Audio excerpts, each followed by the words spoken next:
श्रोते हो, आपण ऐकत आहात रेडिओ पुणेरी आवाज 107.8 FM आणि आपण आर जे कैलास सोबत आहात तुमच्या आवडत्या शोमध्ये. हा खेळ शब्दांचा, कविता आणि चारोळ्यांचा शो, जो आपण गेल्या 1.5 वर्षापेक्षा जास्त कालावधीपासून अखंड अविरतपणे केवळ तुम्ही रेडिओ पुणेरी आवाज 107.8 FMवर आणि हा खेळ शब्दांचा या शोवर केलेल्या प्रेमामुळे आणि खूप सारी माणसं जुळली गेली या शोशी, रेडिओ पुणेरी आवाजशी. आणि आत्ता शो करत असताना खरं सांगायचं तर खूप आनंद वाटतो. आणि पाठीमागं वळून पाहिलं तर असं वाटतं की कधी कल्पनाही केली नव्हती की आज जवळपास 600पेक्षा जास्त लोक जे आहेत ते आपल्या या शोशी जोडलेले आहेत. आपण खरं सांगायचं तर 2020 या वर्षानं आपल्या प्रत्येकाला हिम्मत म्हणजे काय हे दाखवण्याची संधी दिली, आपल्या हिमतीची तपासणी केली. खरंच हे वर्ष तसं सांगायचं तर खूप दुःखदायक असं गेलं श्रोते हो. खूप साऱ्या गोष्टी आपण मिस केल्या आणि कोरोनाने आपलं खूप सारं हिरावून घेतलं. परंतु त्याचबरोबर कोरोनाने आपल्याला काही संदेशसुद्धा दिले की आपण स्वच्छता बाळगली पाहिजे, आपण स्वतःची काळजी घेतली पाहिजे आणि आपण कितीही मोठी संकट आली तरी त्याला हिमतीने सामोरं गेलं पाहिजे. कारण खूप सारे असे लोक आहेत की ज्यांना कोरोना ज्यांच्या घरामध्ये प्रवेश केला, घरातल्या सगळ्यांना त्याचा त्रास झाला. अनेकांनी यशस्वीरित्या हिमतीने जिद्दीच्या जोरावर त्यावर मातसुद्धा केली आणि काहींनी आपले आपतेष्ट गमावले. श्रोते हो, खरंच जेव्हा दुःख न सांगता अचानकपणे येतात त्यावेळी त्यांचा सामना करणं, त्यांच्याशी मुकाबला करणं वाटतं तितकं सोपं नसतं, हे मलाही कळतं श्रोते हो. परंतु मला असं वाटतं की जो परिस्थितीशी जुळवून घेतो, जो परिस्थितीमधून, बिकट परिस्थितीमधून सुद्धा एक सकारात्मक असा मार्ग काढतो, ती व्यक्ती हिमतीने त्या संकटावर मात करू शकते श्रोते हो. आणि खूपदा असं होतं की आयुष्यामध्ये खूप साऱ्या गोष्टी घडून जातात, परंतु आपण त्याचा खूप विचार करत बसतो आणि विचार करून करून अगदी आपल्या मनावर एवढं मोठं ओझं होतं श्रोते हो की त्या ओझ्यामुळं आपल्याला अनेक व्याधी आहेत त्या जडतात. कारण या कोरोनाच्या काळामध्ये अनेक लोक शारीरिकदृष्ट्या, मानसिकदृष्ट्या काहींना त्रास झाला, काही आजारी पडले, काहींनी त्यावर मात केली. परंतु निश्चितपणे जे लोक काही व्याधींनी ग्रस्त आहेत, त्यांना काही त्रास आहे, त्यांना सर्वांना मी एक विनंती करू इच्छितो की शारीरिक असो की मानसिक असो, व्याधी असो की दुःख असो की संकट असो, हे कधीच कायमस्वरूपी राहत नसतं. तुम्ही त्या संकटाला हिमतीने मात द्या, तुम्ही सकारात्मक राहा आणि तुम्ही तुमच्या जे जवळचे लोक आहेत त्यांच्याशी मन मोकळं करा. म्हणजे मनावरचं ओझं जे आहे ते हलकं होईल. कारण तुम्ही जर मनामध्ये कुडत राहिलात तर निश्चितपणे मनावरचं ओझं जे आहे ते वाढत जाईल. आणि भूतकाळ आठवू नये, आयुष्याकडून कोणत्याही अपेक्षा करू नये. जशी परिस्थिती येईल तसं परिस्थितीला सामोरं गेलं पाहिजे. या अनुषंगानं मी माझी एक जी आहे ती कविता लिहिलेली होती श्रोते हो. नैनात आता पूर्वी एवढा अश्रू साचत नाही, नैनात आता पूर्वी एवढा अश्रू साचत नाही. सुगंधासाठी मी आयुष्य आता वेचत नाही, सुगंधासाठी मी आयुष्य आता वेचत नाही. सुटले हात निखळले धागे रेशीम बंधाचे, सुटले हात निखळले धागे रेशीम बंधाचे. शब्द कोणताच मनाला आता बोचत नाही, शब्द कोणताच मनाला आता बोचत नाही. किती होते बांधले स्वप्नांचे उंच मनोरे, किती होते बांधले स्वप्नांचे उंच मनोरे. क्षण आठवणे डोळ्यांनाच रुचत नाही. म्हणजे जे कटू क्षण असतात श्रोते हो त्यांना विसरलं पाहिजे, जी दुःख असतात त्यांना विसरलं पाहिजे, त्यांना उघडलं नाही पाहिजे. म्हणून मी लिहिलं होतं की किती होते बांधले स्वप्नांचे उंच मनोरे. क्षण आठवणे डोळ्यांनाच रुचत नाही. उमललेच नाही प्रीतीचे फूल म्हणून काट्यांचे वागणे हल्ली मला जाचत नाही. उमललेच नाही प्रीतीचे फूल म्हणून काट्यांचे वागणे हल्ली मला जाचत नाही. हिम्मत नाही दुःखांची कोणत्या येण्याची, हिम्मत नाही दुःखांची कोणत्या येण्याची. भूतकाळ दिसला तरी मी वाचत नाही, हिम्मत नाही दुःखांची कोणत्या येण्याची. भूतकाळ दिसला तरी मी वाचत नाही. करतो प्रयत्न भाव शब्दात लिहिण्याचे, करतो प्रयत्न भाव शब्दात लिहिण्याचे. प्रारब्धावर लिहिणे जास्त सुचत नाही. प्रारब्धावर लिहिणे जास्त सुचत नाही, कारण बऱ्याच वेळा आपण ठरवतो एक आणि वेगळंच घडून जातं श्रोते हो. त्यामुळं मला असं वाटतं की जिद्दीने, प्रयत्नाने आणि हिमतीने आलेल्या प्रत्येक प्रसंगाला तोंड द्यायला शिकलं पाहिजे. आणि श्रोते हो, आज आपण आपल्या आजच्या या शोमध्ये हिम्मत या शब्दावर बोलतो आहे. आणि सर्व आपले जे कवयित्री आहेत, मान्यवर आहेत, त्यांनी त्यांच्या शब्दामधून, त्यांच्या ओळीमधून एक जगण्याची नवी हिम्मत आपल्या सर्व श्रोत्यांना दिलेली आहे. आणि आजच्या शोमधल्या पुढच्या सुंदर आपण एका कवितेकडे वळूयात. आणि जी आपल्याला पाठवलेली आहे सौ सुजाता आगवण काळे, नागपूर येथून. आणि त्या लिहित आहेत की येऊ दे कितीही संकटे त्यांना परतवून लावीन. येऊ दे कितीही संकटे त्यांना परतवून लावीन मी. डोळ्यात डोळे घालून हिमतीने त्यांना टक्कर देईन मी. वा. डोळ्यात डोळे घालून हिमतीने त्यांना टक्कर देईन मी. जेव्हा सैनिक सीमेवर लढत असतो हिमतीने, आपण त्यांच्या जीवावर जगत असतो सुखाने. आणि खराई श्रोते हो, सैनिकांप्रतीचे अतिशय अप्रतिम असे भाव मॅडमनी त्यांच्या रचनेमध्ये मांडलेले आहेत. आणि पुढच्या एका कवितेकडे आपण वळूयात श्रोते हो, जी आपल्याला पाठवलेली आहे वर्षा कुलकर्णी खोपकर, मालाड पूर्व, मुंबई येथून. आणि त्या लिहित आहेत की तू असताना कळली ना तुझी किंमत, कुटुंब प्रमुखाची धमक आणि हिम्मत. धैर्याने पेलल्यास तू जबाबदाऱ्या, पूर्णत्वास नेन मी उर्वरित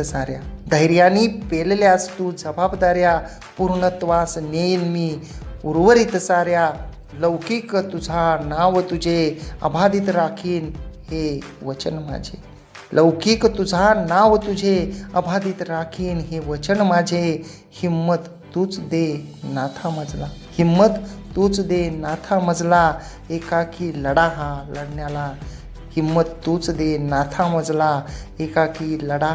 लढण्याला. खूपच भावस्पर्शी अशी ही रचना होती श्रोते हो, कारण कुटुंब प्रमुखाप्रती खूप सुंदर असे भाव मॅडमनी त्यांच्या रचनेमध्ये मांडलेले आहेत. खरंच कुटुंब प्रमुख हा शब्द ऐकल्यानंतर निशब्द व्हायला होतं. किती मोठं जबाबदारी कुटुंब प्रमुख हा पेलत असतो श्रोते हो. आणि आपल्या मनामधलं दुःख, आपल्या जबाबदारीचं ओझं, आपल्यावर असलेला ताण तणाव, प्रचंड असं मानसिक तणावामध्ये सुद्धा कुटुंब प्रमुख हा हसऱ्या चेहऱ्याने संपूर्ण कुटुंबाची जबाबदारी हे आपल्या खांद्यावर समर्थपणे पेलत असतो. त्यामुळं मी सर्व श्रोत्यांना सुद्धा विनंती करेन की सर्वच्या सर्व कुटुंब प्रमुखांची, मग ते कुटुंब प्रमुख हे स्त्री असो किंवा पुरुष असो, की ज्यांच्यावर जबाबदाऱ्या आहेत, जे लोक घराच्या बाहेर जातात, जे लोक काम करतात, ज्या गृहिणी आहेत, ज्यांच्यावर सुद्धा संपूर्ण घराची, मुलांच्या शिक्षणाची आणि या सर्व ज्या जबाबदाऱ्या असतात त्या पार पाडण्याची जी काही कामगिरी असते ते सर्वजण आपापल्या परीने करत असतात. त्यामुळं मला असं वाटतं की प्रत्येकाच्या कार्याचा सन्मान केला पाहिजे, तो कृतीतून व्यक्त झाला पाहिजे. आणि पुढची एक चारोळी आहे जी आपल्याला पाठवलेली आहे प्रसन्नजीत तायडे, मलकापूर येथून. आणि त्यांनी लिहिलं आहे तूच माझी हिम्मत जाणतो मी किंमत, मणी स्वीकारली हीच माझी संमत. अतिशय अप्रतिम अशी चारोळी होती श्रोते हो. आणि पुढची एक कविता आहे जी आपल्याला पाठवलेली आहे प्रीती पाटील, खारघर, नवी मुंबई येथून. आणि त्या लिहित आहेत की प्रत्येक आईनं व्हावं जिजाऊ आणि मुलगा घडवावा शिवबा. स्वराज्यावर होणार नाही हिम्मत, कराया धाबा. थांबतील जळायच्या रस्त्यावर मेणबत्त्या. प्रत्येक मुलीत बघेल आई बहीण आत्या. तर खूपच सुंदर अशी स्वराज्याची संकल्पना मॅडमनी त्यांच्या या ओळीमधून मांडलेली होती. आणि पुढची एक कविता आहे श्रोते हो जी आपल्याला पाठवलेली आहे कल्पना महापुसकर, ठाणे येथून. आणि मॅडम लिहित आहेत की संकटाची मालिका भारी नको भयाची तरीही वारी. हिम्मतबाज जिगर पेलते अशा कैक वैऱ्याच्या स्वारी. हिम्मतबाज जिगर पेलते अशा कैक वैऱ्याच्या स्वारी, जोश ईर्षा विजयमणी मनगटात असू दे हिम्मत, जोश ईर्षा विजयमणी मनगटात असू दे हिम्मत, तू तुझा जीवन शिल्पकार कमी नसावी कुठे किंमत, तू तुझा जीवन शिल्पकार कमी नसावी कुठे किंमत. वा, खूपच सुंदर असे भाव जे आहेत या रचनेमध्ये मांडलेले होते श्रोते हो. मनगटात हिंमत असू दे असा संदेशसुद्धा मॅडमनी त्यांच्या रचनेमध्ये दिलेला आहे. आणि एक 8 ओळीची रचना आहे जी आपल्याला पाठवलेली आहे रजनी पाटील खारघर येथून. आणि त्यांनी लिहिलं आहे की घरावर तुळशीपत्र ठेवून लढतो सीमेवर दिनरात्र, घरावर तुळशीपत्र ठेवून लढतो सीमेवर दिनरात्र, कुठल्याही क्षणी येईल छाती भेदून शत्रूची गोळी, कुठल्याही क्षणी येईल छाती भेदून शत्रूची गोळी, येईल वीर मरण माहीत आहे जवानास तरीही, येईल वीर मरण माहीत आहे जवानास तरीही, पुत्र पाठवी देशाच्या रक्षणार्थ हिम्मत आहे आईच्या काळजाची, पुत्र पाठवी देशाच्या रक्षणार्थ हिम्मत आहे आईच्या काळजाची, येईल वीर मरण माहीत आहे जवानास तरीही, पुत्र पाठवी देशाच्या रक्षणार्थ हिम्मत आहे आईच्या काळजाची, येईल वीर मरण माहीत आहे जवानास तरीही, पुत्र पाठवी देशाच्या रक्षणार्थ हिम्मत आहे आईच्या काळजाची. आणि खरंय श्रोते हो की जे वीर जवान आहेत त्यांच्या आईच्या काळजाची खरंच त्यांच्या हिमतीची आपण दाद दिली पाहिजे. कारण सीमेवर आपल्याला माहीत आहे की फक्त आणि फक्त हे युद्ध आणि युद्धसदृश्य परिस्थिती असते. कधी कोणत्या क्षणी काय होईल माहीत नसतं, जीवाचा भरवसा नसतो श्रोते हो. आणि तरीसुद्धा आई जी आहे ती अगदी अभिमानाने देशसेवेसाठी आपल्या मुलाला पाठवत असते. तर त्या सर्व शूर सैनिकांचा आणि त्यांच्या मातापित्यांचा निश्चितपणे या देशाला गर्व आहे श्रोते हो. आणि पुढच्या एका सुंदर आपण कवितेकडे वळूयात. आणि जी आपल्याला पाठवलेली आहे सारी या नावाने मॅडम लिहितात, सारिका येवले विरार पश्चिम पालघर येथून. आणि बन तूच तुझी हिम्मत या शीर्षकाखाली त्यांनी लिहिलंय की नाराज नको होऊस तू बिनधास्त घे नभास कवेत तू, नाराज नको होऊस तू बिनधास्त घे नभास कवेत तू, ध्येयास तुझ्या कोण अडवेल जर हिम्मत तुझ्या सोबतीच असेल. वा, ध्येयास तुझ्या कोण अडवेल जर हिम्मत तुझ्या सोबतीच असेल, तू फक्त एक स्त्री नाहीस सखे, तू फक्त एक स्त्री नाहीस सखे, नारी शक्ती आहेस या युगाची, तू फक्त एक स्त्री नाहीस सखे, नारी शक्ती आहेस या युगाची, कर निश्चय ध्येयाने जगण्याचा, काळालाही परास्त करण्यास सज्ज हो, कर निश्चय ध्येयाने जगण्याचा, काळालाही परास्त करण्यास सज्ज हो. खूपच अप्रतिम असे भाव मांडणारी कविता होती. नारी शक्तीबद्दलचे सुंदर असे जे भाव आहेत ते या रचनेमध्ये मॅडमनी मांडलेले होते श्रोते हो. श्रोते हो, पुढच्या एका सुंदर कवितेकडे आपण वळूयात. आणि जी आपल्याला पाठवलेली आहे क्षितिजा काशीनाथ नागते, कमल शेत तालुका तळा जिल्हा रायगड येथून, ज्या की विश्वभान प्रतिष्ठानच्या शिलेदार आहेत. आणि त्यांनी लिहिलंय की उसने अवसान आणून अंगात नाही येत हिम्मत, उसने अवसान आणून अंगात नाही येत हिम्मत, घवघवीत यश मिळवायला मोजावी लागते घामाची किंमत. वा, घवघवीत यश मिळवायला मोजावी लागते घामाची किंमत, हिम्मत असते ज्याच्या मनगटात संकटांचा डोंगर त्याच्यावर कोसळतो, हिम्मत असते ज्याच्या मनगटात संकटांचा डोंगर त्याच्यावर कोसळतो, असेल हिम्मत तर कितीही संकटांना एकट्याने सामोरे जाऊ शकतो, असेल हिम्मत तर कितीही संकटांना एकट्याने सामोरे जाऊ शकतो. अप्रतिम असे प्रेरणादायी भाव मांडणारी ही रचना होती श्रोते हो. खरंच आपल्याला माहीत आहे की ज्याच्यामध्ये हिम्मत असते त्याच्यावरच संकट कोसळतात. कारण त्या संकटांवर मात करण्याची जी ताकद असते ती त्याच व्यक्तीमध्ये असते, हे प्रारब्धाला सुद्धा माहीत असतं. त्यामुळं जीवनामध्ये कितीही संकट आली तरी कधीच खचून जाऊ नका, कारण तुम्ही सक्षम आहात त्या संकटांवर मात करण्यासाठी.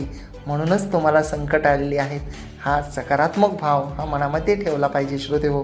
आणि पुढची जी 2 चारोळे आहेत श्रोते हो त्याकडे आपण वळूयात. आणि ज्या आपल्याला पाठवलेल्या आहेत सौ सुवर्णा पांडे नांदेड यांनी. आणि त्या पहिल्या चारोळीत लिहितात की हिम्मत करावी लागते करताना संकटांशी सामना, हिम्मत करावी लागते करताना संकटांशी सामना. संकटे नाहीशी होतात मग मिळे आनंद आपल्या मना. संकटे नाहीशी होतात मग मिळे आनंद आपल्या मना. वा. आणि दुसऱ्या चारोळीमध्ये त्यांनी लिहिलंय की हिमतीने देऊ लढा कोरोनासारख्या महामारीला. हिमतीने देऊ लढा कोरोनासारख्या महामारीला.